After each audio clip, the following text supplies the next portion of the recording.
नमस्कार. मी doctor R V More, सहाय्यक प्राध्यापक, समाजशास्त्र विभाग, स्वर्गीय पुष्पादेवी पाटील कला व विज्ञान महाविद्यालय रिसोड, जिल्हा वाशिम.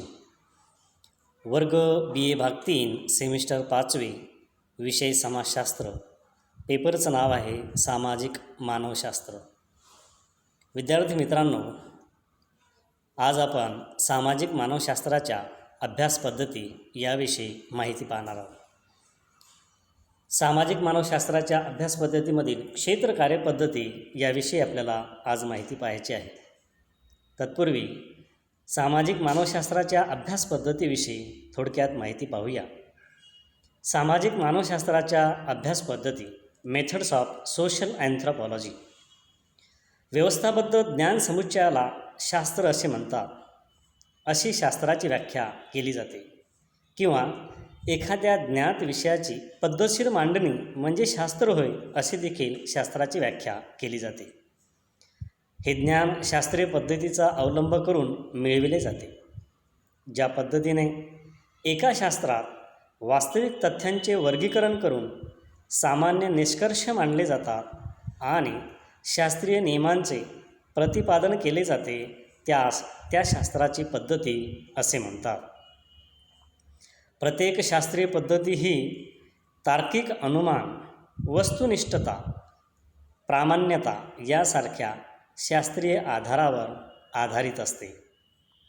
सामाजिक मानवशास्त्र हे एक शास्त्र आहे. इतर शास्त्राप्रमाणे सामाजिक मानवशास्त्रात शास्त्रीय पद्धतीचा अवलंब करून ज्ञान मिळविले जाते. सुप्रसिद्ध मानवशास्त्रज्ञ श्रीमती मार्गारेट मीड यांच्या मते सामाजिक मानवशास्त्रज्ञ शास्त्रीय पद्धतीचा उपयोग करून आदिवासी समाजाविषयी तथ्य एकत्रित करतात. सामाजिक मानवशास्त्राचा मुख्य अध्ययन विषय हा आदिवासी समाज आहे.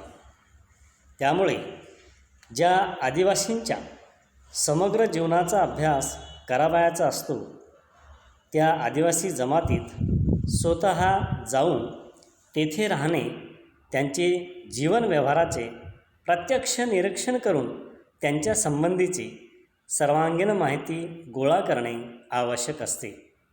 त्याशिवाय त्यांचा अभ्यास करता येणार नाही किंवा शास्त्रीय पद्धतीने अभ्यास होणार नाही. म्हणून सामाजिक मानवशास्त्रात प्रत्यक्ष अध्ययनावर विशेष भर देण्यात आला आहे. या पद्धतीस क्षेत्रकार्य, फील्ड वर्क असे म्हणतात.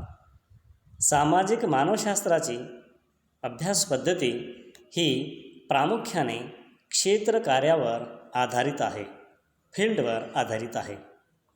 आदिवासी समाजाचे प्रत्यक्ष निरीक्षण करून जे अध्ययन करण्यात आले, अशा अभ्यासकांचे 2 प्रकार पाडले जातात. एक, अप्रशिक्षित व्यक्ती, प्रवासी, मिशनरी, व्यापारी यांनी केलेले अध्ययन. दुसरं, सामाजिक मानवशास्त्रज्ञांनी केलेले अध्ययन. सामाजिक मानवशास्त्राच्या अध्ययनाला 1870 पासून सुरुवात झाली असली तरी 18व्या शतकाच्या उत्तरार्धापासून व प्रशिक्षित व्यक्ती, पर्यटक, मिशनरी इत्यादींनी आदिवासी समाजाचे अध्ययन केलेले आढळून येते. आदिवासी लोकांचा सभ्य समाजाशी सर्वप्रथम संपर्क हा प्रवासी, मिशनरी आणि व्यापाऱ्यांमार्फत आला. परंतु पर्यटक किंवा मिशनऱ्यांना आदिवासींच्या जीवनातील विविध पैलूंचे अध्ययन करण्याचे कोणतेही प्रशिक्षण मिळालेले नव्हते किंवा या लोकांनी आदिवासींची शास्त्रीय पद्धतीने अध्ययन केले नाही. चार्ल्स डार्विनने उत्क्रांतीवादाचा सिद्धांत मांडल्यानंतर विकासवादी अभ्यासकांचा एक वर्ग निर्माण झाला.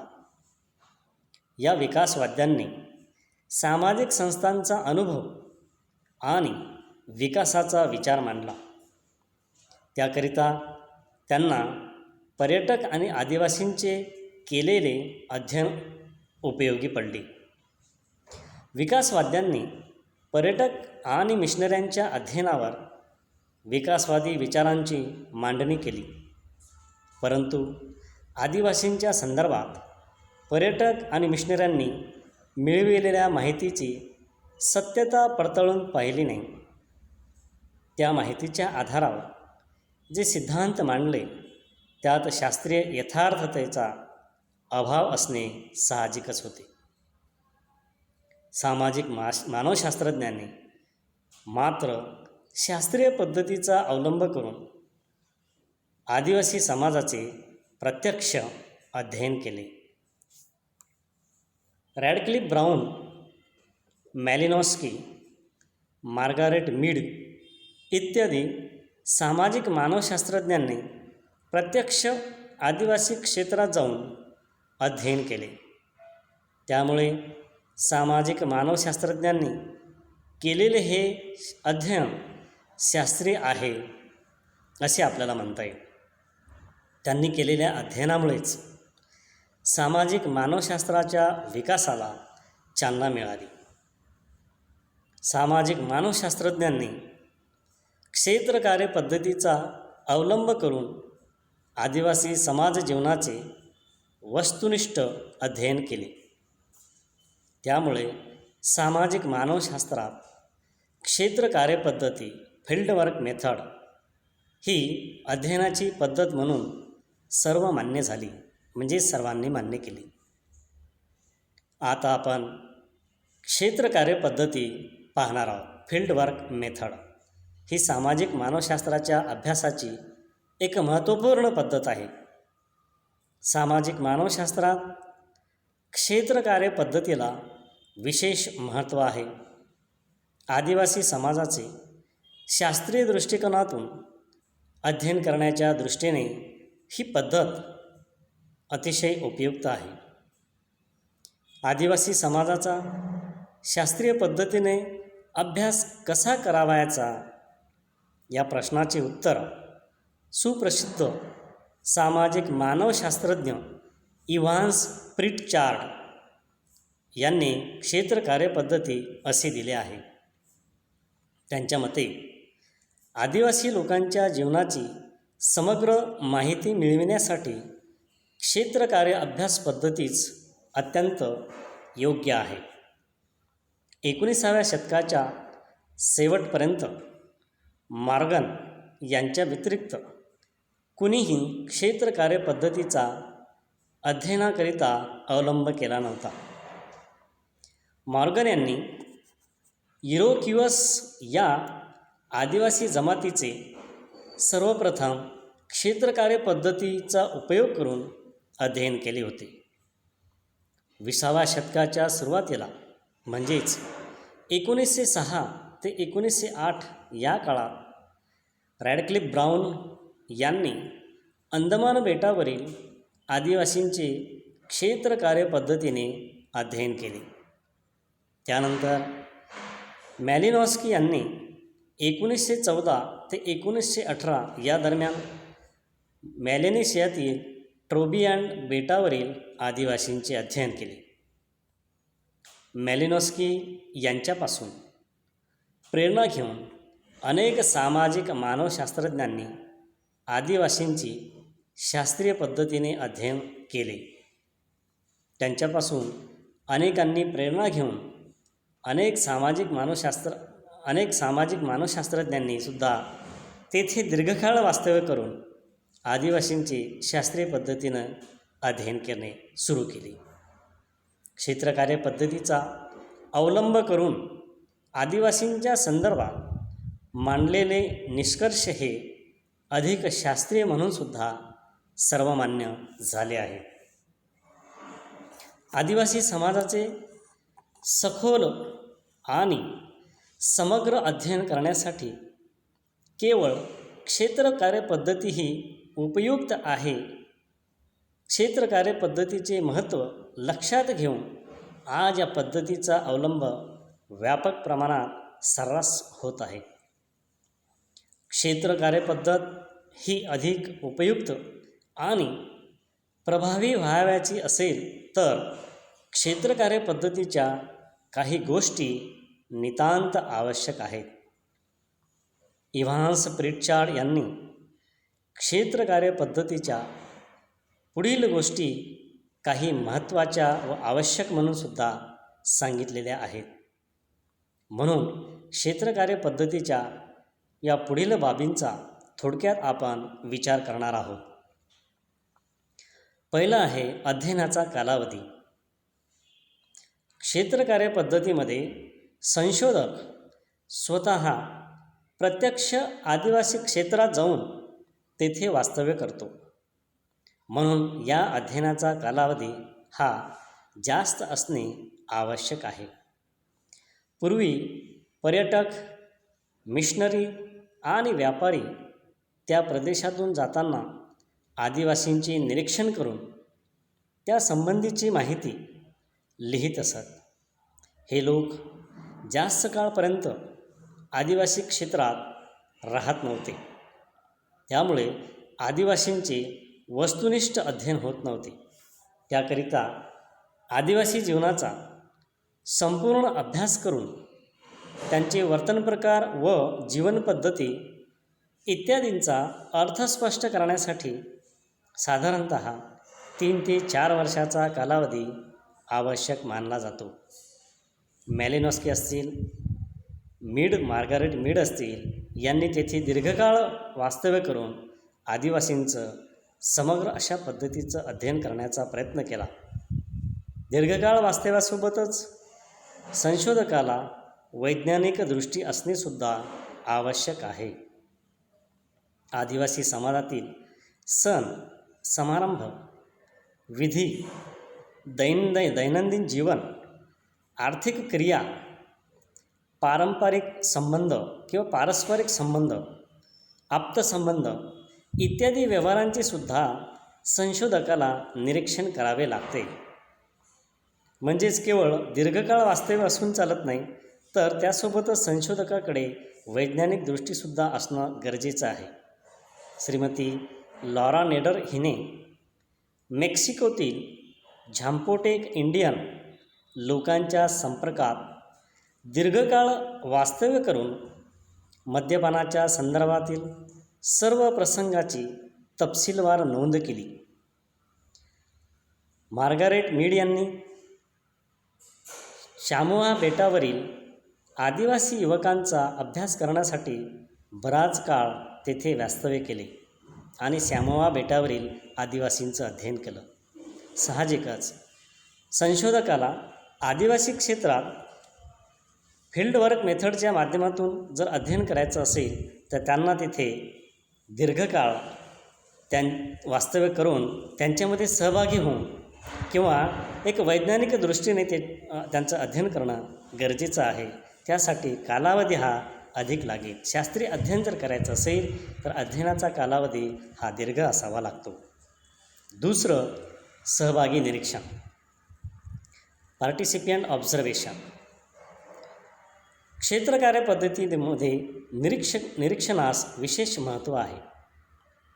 जीवशास्त्र, पदार्थशास्त्र, रसायनशास्त्र इत्यादी सर्वच नैसर्गिक शास्त्रात तसेच सामाजिक शास्त्रांमध्ये निरीक्षण पद्धतीचा अवलंब करून महत्त्वाचे अध्ययन करण्यात येत असते.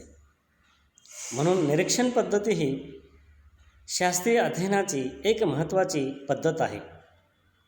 सामाजिक मानवशास्त्र आदिवासींचे अध्ययन करीत असताना सहभागी निरीक्षणाद्वारे वस्तुनिष्ठ तथ्यांचे संकलन केले जाते. आदिवासी लोक हे निरक्षर असल्यामुळे प्रश्नावली पद्धतीचा अवलंब करणे शक्यच नसते. त्यामुळे सामाजिक मानवशास्त्रज्ञ प्रत्यक्ष आदिवासी क्षेत्रात जाऊन त्यांच्या समाज जीवनाशी एकरूप होतात आणि त्यांची दिनचर्या, विविध असणाऱ्या त्यांच्यामधील प्रथा, परंपरा, त्यांच्यामध्ये असणारे धार्मिक समारंभ, विवाहाच्या पद्धती, कायदा म्हणजेच आदिवासी कायदा म्हणजेच आदिवासींचे वर्तनासंबंधीचे, वागण्यासंबंधीचे विविध सामाजिक नियम, न्यायव्यवस्था इत्यादींचे निरीक्षण करून महत्त्वपूर्ण गोष्टींच्या नोंदी करत असतो. संशोधक प्रत्यक्ष आदिवासी लोकांशी एकरूप होत असला तरी आपण संशोधक आहोत या गोष्टीचे तो भान ठेवतो. तो त्यांच्यासारखेच वागण्याचा प्रयत्न करतो. त्यामुळे आदिवासी लोक संशोधकाला वेगळा मानत नाहीत.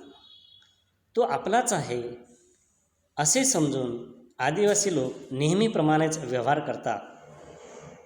त्यामुळे संशोधकाला आदिवासी समाज जीवनाची वस्तुनिष्ठ माहिती प्राप्त होते. जे सत्य आहे ते माहीत होते. मॅलिनोस्की, रॅडक्लिफ ब्राऊन, मार्गारेट मीड इत्यादी सामाजिक मानवशास्त्रज्ञांनी सहभागी निरीक्षण करूनच आदिवासी समाजाचे अध्ययन केले. अशा प्रकारे क्षेत्रकार्य पद्धतीमध्ये संशोधकाला ज्या समाजाचे अध्ययन करावयाचे आहे त्या समाजात दीर्घकाळ वास्तव्य करून सहभागी निरीक्षण पद्धतीचा उपयोग करावा लागतो. त्यामुळे ते अध्ययन हे खऱ्या अर्थानं शास्त्रीय अध्ययन होऊ शकतं किंवा होतंच. तिसरा मुद्दा आहे अध्ययनाची भाषा. भाषा हे तर संवाद साधण्याचं एक महत्त्वाचं माध्यम आहे.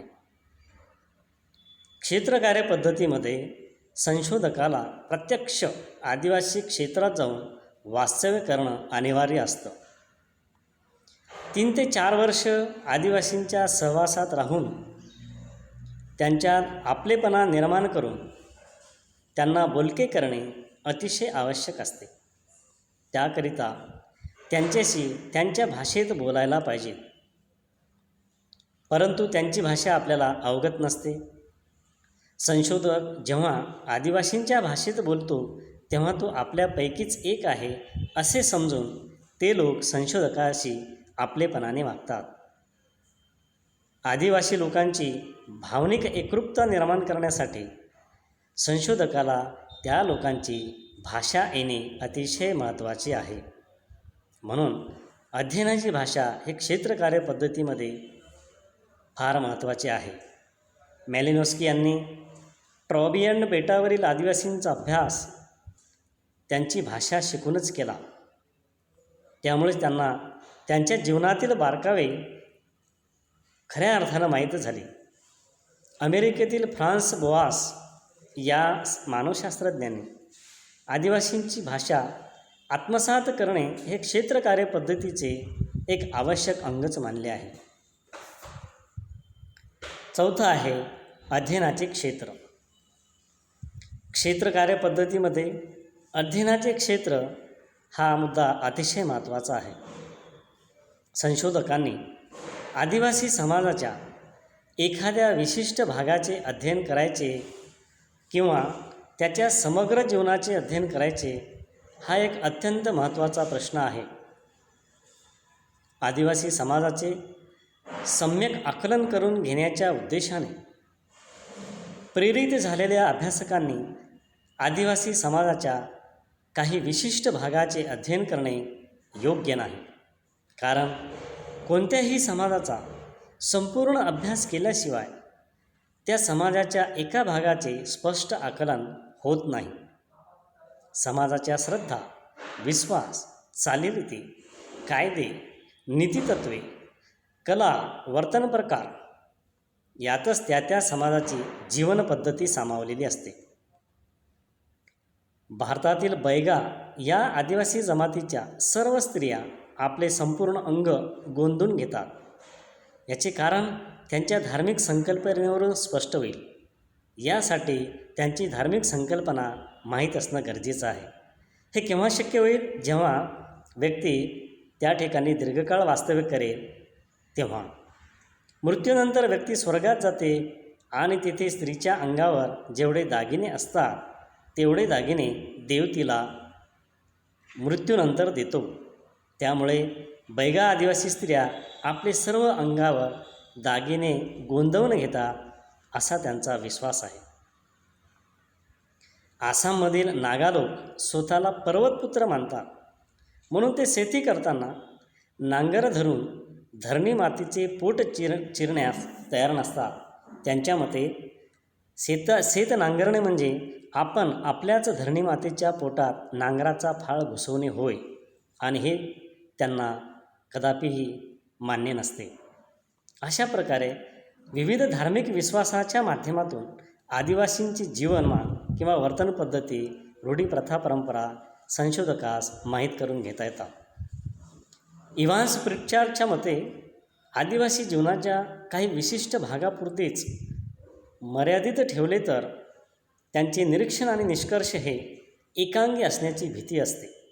म्हणून क्षेत्र कार्यपद्धतीत आदिवासींच्या समग्र जीवनाचे अध्ययन करणे आवश्यक आहे. 5वा मुद्दा आहे ज्ञापकाची निवड. Choice of informants. क्षेत्र कार्यपद्धतीमध्ये सहभागी निरीक्षण करून अध्ययन करण्यात येते. त्याचप्रमाणे अध्ययन विषयासंबंधी तर त्यांचे संकलन करण्यासाठी त्या समाजातील काही निवडक लोकांकडून माहिती घेतली जाते. अशी माहिती देणाऱ्या लोकांना ज्ञापक असे म्हणतात, म्हणजे माहिती देणारा. सर्व लोकांकडून माहिती घेणे शक्य नसते, त्याकरिता माहिती देणाऱ्या काही लोकांची निवड केली जाते. ही निवड संशोधक करीत असतो. ही निवड करीत असताना काही बाबी लक्षात घेणे आवश्यक आहे. संशोधकांनी ज्ञापकाची निवड म्हणजे माहिती देणाऱ्या काही व्यक्तींची निवड काळजीपूर्वक केली पाहिजेत, अन्यथा संशोधन चांगल्या पद्धतीनं किंवा यथार्थ होणार नाही. जर या प्रकारची निवड योग्य प्रकारे केली तर संशोधकाला त्याच्या अध्ययन विषयासंबंधीची वस्तुनिष्ठ आणि सखोल माहिती उपलब्ध होते. अशा व्यक्तींच्या माध्यमातून त्या समाजाशी संपर्क स्थापन केला जातो आणि आदिवासी जीवनासंबंधीची सविस्तर माहिती प्राप्त करणे शक्य होते. त्यानंतर आहे नैसर्गिक पर्यावरणाचे ज्ञान. संशोधकाला आदिवासी समाजात राहून त्यांचे अध्ययन करायचे असल्यामुळे आदिवासी ज्या नैसर्गिक पर्यावरणात राहतात त्याबद्दलचे ज्ञान अभ्यासकाला म्हणजे संशोधकाला असणे आवश्यक आहे. म्हणून संशोधकाने संबंधित अध्ययन क्षेत्रातील भूभाग कसा आहे, भूगर्भ आणि हवामानासंबंधीची माहिती प्राप्त केलीच पाहिजे. नैसर्गिक वातावरणाचा, लोकसंख्येची विभागणी, निवासाचा प्रकार, आर्थिक जीवन कसे आहे, भौतिक संस्कृती काय आहे इत्यादी घटकावर परिणाम होत असतो हे लक्षात घेतले पाहिजे. त्याकरिता संशोधकाने त्या परिसरातील जलाशय असतील, समुद्र, तलाव, नद्या, पर्जन्यमान कसं आहे, खनिज पदार्थ कुठले आहेत, दळणवळणाची साधने कोणती आहेत याची नोंद प्रकर्षाने करणं गरजेचं आहे. त्यानंतर संशोधकाच्या नोंदी म्हणजे पर्यावरणाचं ज्ञान संशोधकाला असणं गरजेचं आहे. त्यासोबतच संशोधकाच्या नोंदीसुद्धा फार महत्त्वपूर्ण आहेत. क्षेत्र कार्यपद्धतीमध्ये आदिवासी समाजाचे अध्ययन करताना संशोधकांनी आपल्या स्मरणशक्तीवर दीर्घकाळ अवलंबून राहू नये, कारण काही गोष्टी कालांतराने आठवत नसतात, म्हणून त्याच्या नोंदी होणं गरजेचं आहे. आदिवासी समाजातील लहान सहान घटनांविषयीची माहिती घेत असताना जर ती लिहून ठेवली नाही तर काही दिवसानंतर त्याचे विस्मरण होण्याची शक्यता असते. म्हणून लहान सहान गोष्टीत विषयाच्या माहितीची देखील सखोल नोंद संशोधकाने केली पाहिजे. आदिवासी लोकांची दिनचर्या, त्यांचा आहार, पोशाख, वेशभूषा, अलंकार, त्यांचे शिष्टाचारयुक्त संभाषण, वाक्प्रचार, म्हणी इत्यादी गोष्टींची नोंद संशोधकाने जाणीवपूर्वक केली पाहिजे. इतकेच नव्हे तर ज्या व्यक्तींशी चर्चा केली त्या व्यक्तींच्यासुद्धा नोंदी त्यांनी सविस्तरपणे घेतल्या पाहिजे. या सर्व नोंदीचा नंतर संशोधकाला अध्ययन करताना खूप फायदा होत असतो किंवा मांडणी करताना फायदा होतो. आदिवासींच्या जीवनाचे यथार्थ ज्ञान प्राप्त करण्यासाठी नकाशे, चित्रे, फोटो आणि आदिवासी समाजात उपलब्ध असणाऱ्या विविध वस्तू इत्यादी साधनाने आदिवासींची माहिती एकत्रित केली पाहिजे. ही सर्व साधने म्हणजे आदिवासी समाजाची बोलकी पुरावे असतात. नकाशाप्रमाणेच आराखडेसुद्धा उपयुक्त असतात. अशा आराखड्यामध्ये घर, मंदिरे, रस्ते, स्मशानभूमी इत्यादींचा उल्लेख करावा. त्यांच्या जागा निश्चित केलेल्या असतात. त्यामध्ये नकाशे, आराखडे आणि फोटोमुळे अध्ययने अधिक वस्तुनिष्ठ होते. आणि त्यानंतर आपण पाहणार आहोत क्षेत्रकार्य पद्धतीत संशोधकाची पात्रता. क्षेत्रकार्य पद्धतीमध्ये संशोधकांना अभ्यास करत असताना संशोधकाची पात्रता अतिशय महत्त्वाची आहे. आदिवासी समाजाच्या दृष्टीने परके असणाऱ्या व्यक्तीने त्यांच्यात जाऊन त्यांचे अध्ययन करणे अतिशय कठीण काम आहे. त्याकरिता आदिवासींचे संशोधन करणाऱ्या संशोधकात काही पात्रता असणे आवश्यक आहे. इव्हान्स प्रिट्झार्ड यांनी संशोधकाची पुढीलप्रमाणे पात्रता किंवा गुण सांगितले आहे, ते पाहणं गरजेचं आहे. नंबर 1, सैद्धांतिक ज्ञान व तांत्रिक प्रशिक्षण. आदिवासींचे अध्ययन करणे ही सोपी गोष्ट नाही. त्याकरिता संशोधकाला प्रत्यक्ष आदिवासी क्षेत्रात दीर्घकाळ वास्तव्य करून त्यांच्या चालीरीती, श्रद्धा, विश्वास, धर्म, विवाह, आर्थिक, राजकीय इत्यादींचे प्रत्यक्ष निरीक्षण करावे लागते. हे सर्व करीत असताना संशोधकाला सामाजिक मानवशास्त्राचे परिपूर्ण ज्ञान असणे आवश्यक असते. याचे कारण ही सर्व माहिती, हे सर्व ज्ञान सामाजिक मानवशास्त्रामध्ये आहे. सामाजिक मानवशास्त्रातील सैद्धांतिक ज्ञान आणि तांत्रिक प्रशिक्षण संशोधकाला असल्यास अध्ययनाच्या दृष्टीने कोणत्या बाबी विशेष महत्त्वाच्या आणि उपयुक्त आहेत याची माहिती त्याला असते.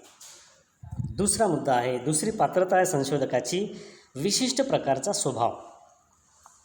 संशोधन कार्य यशस्वी करण्यासाठी संशोधकाचा विशिष्ट प्रकारचा स्वभाव असला पाहिजे, तरच तो आपले संशोधन कार्य पूर्ण करू शकतो.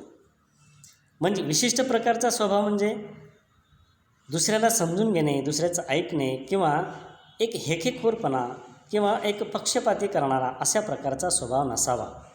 त्याला संशोधन करायचं. त्यामुळे आदिवासींकडून एखाद्या वेळेस एखादी घटना घडली तर त्या घटनेचा विचार करून आपण या ठिकाणी संशोधनासाठी आलो आहोत हा विचार मनात असणं गरजेचं आहे.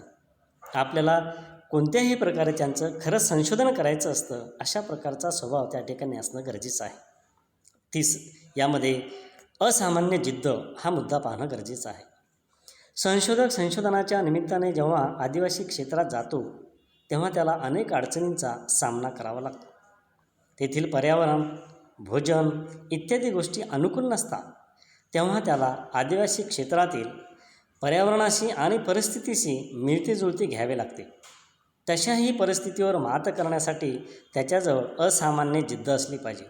कितीही अडथळे आले तर मला संशोधन करायचंच आहे ही जिद्द त्याच्याकडे असली पाहिजे, तरच ते शक्य होईल. दुसरा मुद्दा, समरस होण्याची प्रवृत्ती. आदिवासींचे समाजजीवन हे संशोधकांना नवीन असते. आदिवासींचे रीतिरिवाज, श्रद्धा, शिष्टाचार, सवयी, खानपान इत्यादी सर्व गोष्टी संशोधकांकरिता वेगळ्या किंवा नवीन असतात. या सर्व गोष्टी त्याला आवडतीलच असे नाही. तरीही संशोधकांनी आदिवासी जीवनाशी समरस होणं गरजेचं आहे, तेव्हाच तो संशोधन करू शकेल. तिसरा मुद्दा, आस्था व सहानुभूतीची गरज. सभ्य समाजापासून अगदी वेगळे असलेले आदिवासी जीवन आणि त्यांच्या भोळ्या समजुती याविषयी संशोधकाच्या मनात घृणा, उदासीनता व उपहास असता कामा नये. आपण त्यांचं अध्ययन करण्यासाठी आलो, याकरिता ह्या बाबी टाळाव्या लागतील. म्हणजेच आदिवासींप्रती संशोधकामध्ये आस्था व सहानुभूती असली पाहिजे, तरच ते अध्ययन शक्य होईल. त्यानंतर आहे कल्पनात्मक दृष्टी. संशोधकाकडे कल्पनात्मक दृष्टी असणं गरजेचं आहे. आदिवासीबद्दल एकत्रित केलेल्या माहितीचा योग्य तो अन्वयार्थ लावणे आवश्यक असते. केवळ घटना आणि प्रसंग आहेत तशाच सादर करणे हा उत्कृष्ट संशोधकाचा गुण नाही. आपल्या कल्पक दृष्टीने त्यामध्ये आपल्याला काय मांडता येईल, काय ॲनालिसिस करता येईल, विश्लेषण करता येईल, हे करणं अत्यंत महत्त्वाचं आहे. म्हणून त्याच्याकडे कल्पनात्मक दृष्टी असणं गरजेचं आहे. त्यानंतर आहे साहित्यिक कौशल्य. संशोधक आदिवासींचे समग्र अध्ययन करून आदिवासी जीवनाची ओळख प्रगत समाजाला करून देत असतो. म्हणून आदिवासींचे चित्रण हे योग्य भाषेत करणे महत्त्वाचे असते. संशोधकाजवळ वाङ्मयीन गुण तर पाहिजेतच, पण त्याचबरोबर आदिवासी जीवनाचे निरीक्षण केल्यानंतर संशोधकाच्या अंतर्मनात उठलेले तरंग, कल्पना शब्दांकित करण्याचे कसब, कौशल्य त्याच्याजवळ असले पाहिजेत. तरच तो आदिवासी समाजाविषयी मिळविलेलं यथार्थ ज्ञानाची मांडणी पद्धतशीरपणे करू शकेल. आणि ही मिळवलेल्या ज्ञानाची पद्धतशीर मांडणी करणे हेच शास्त्र आहे असं आपल्याला म्हणता येईल. सारांश: अशा पद्धतीनं अध्ययनाचा कालावधी, अध्ययनाचे क्षेत्र, अध्ययनाची भाषा ह्या बाबी तर अत्यंत महत्त्वाच्या आहे क्षेत्र कार्यपद्धतीमध्ये. त्याचबरोबर संशोधन करणाऱ्या संशोधकाकडे सुद्धा काही पात्रता असणं गरजेचं आहे. तेव्हाच तो खऱ्या अर्थानं आदिवासींचं संशोधन करू शकेल. अशा प्रकारे आदिवासी समाजाचे अध्ययन करणारा संशोधक पात्र आणि अधिक कार्यक्षम असेल तर तो आपले अध्ययन अधिकाधिक चांगल्या पद्धतीने करू शकेल. एक खरी यथार्थ माहिती आदिवासींविषयी मिळू शकेल. क्षेत्रकार्य पद्धतीने अध्ययन करणे सोपे काम नाही. त्याकरिता संशोधकाजवळ आवश्यक ती पात्रता असणे गरजेचे आहे. अशा प्रकारे सामाजिक मानवशास्त्राच्या अभ्यासपद्धतीमध्ये सर्वात महत्त्वाची पद्धती म्हणजे क्षेत्रकार्य पद्धती होय असे आपल्याला म्हणता येईल. आणि म्हणूनच सामाजिक मानवशास्त्रात क्षेत्रकार्य पद्धतीला विशेष महत्त्व आहे. धन्यवाद.